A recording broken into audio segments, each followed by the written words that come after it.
They're not supposed to play high school football games like this early, but they did. Our Dunkin' Donuts All-Sport High School Game of the Week is in Irondequoit, where East met West. It's the kind of football game that did not need a buildup. The intertown football rivalry is red hot. We talked to our guys that this is almost playoff atmosphere on week one. It's hard to replicate a playoff game right away, but this is as close as we're going to get. Irondequoit knocked the two-time defending sectional champion Lancers out of the tournament semifinal round last year on the way to their own championship. This is a great rivalry. It's been for a long time. That's a good football team across the way. Hey, you know, it was a great watershed year for you guys last season. Are you really looking forward to building on that? Yeah, the kids are excited. The community's excited. We're ready to get it going. Eastridge got the ball first and produced a statement-making drive. C.J. Turner, with the game's very first carry, picked up 14 yards. He and quarterback Bobby Albritton make a formidable pair. Albritton to Turner in the flat for another 25-yard gain. On the very next play, Jake Tyroski picked up the touchdown, capping a 10-play, 66-yard drive. It was 7-0 Lancers. It was Irondequoit's turn. Senior Christopher DeCesar is listed at 5'7", but he runs big, picking up 14 yards for the Eagles. Then converting a drive-saving 4th and 2, it's Tyree Peace with a 3-yard gain. That made a field goal attempt possible. One of the section's best, senior Daniel Tett, made it a 7-3 game.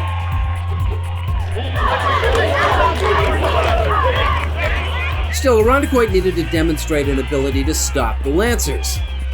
On their second possession, they drove 74 yards for another score.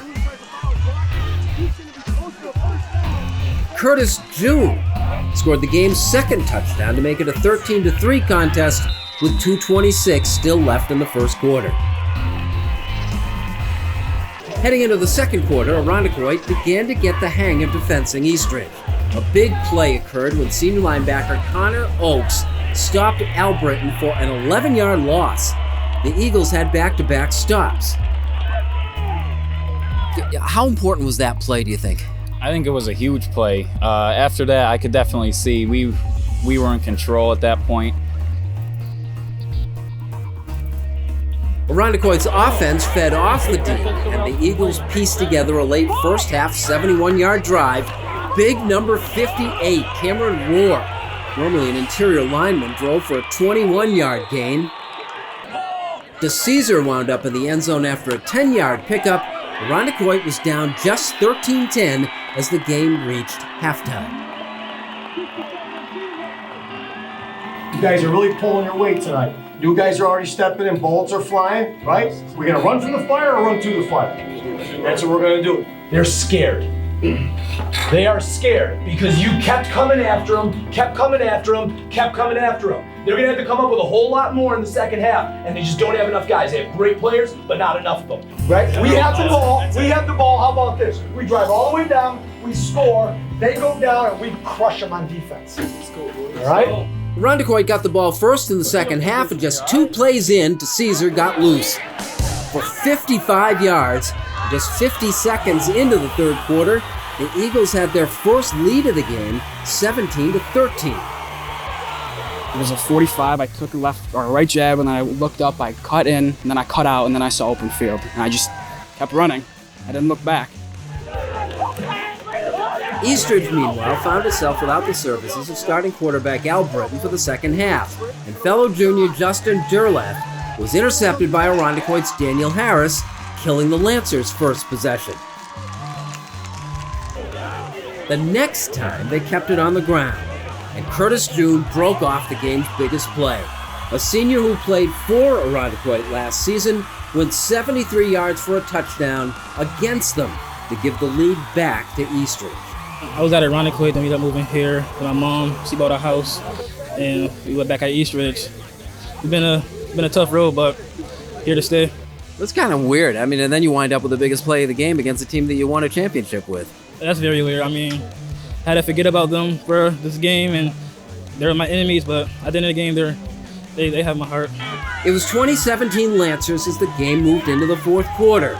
With Al Britton still out with a cramp, Jake Tronowski found himself carrying the ball more, adding a power element to the Eastridge attack, and Derleth settled in at quarterback.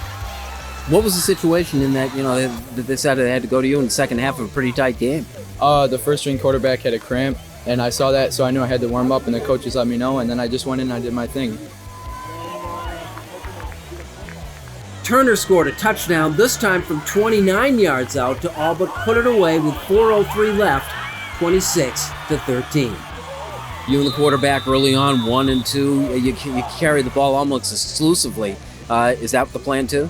It's teamwork again. Whatever works right now. I mean, everybody's a playmaker on that team. We have athletes at all positions. Bobby, number 2, he cramped up today, but I guarantee you'll see a lot better from him next week. Faced with having to pass, Irondequoit quarterback Sean Mannion was picked off by Rashad Smith. Biggest game of the first week of the football season was in the books. 33-17, Eastridge defeats Irondequoit.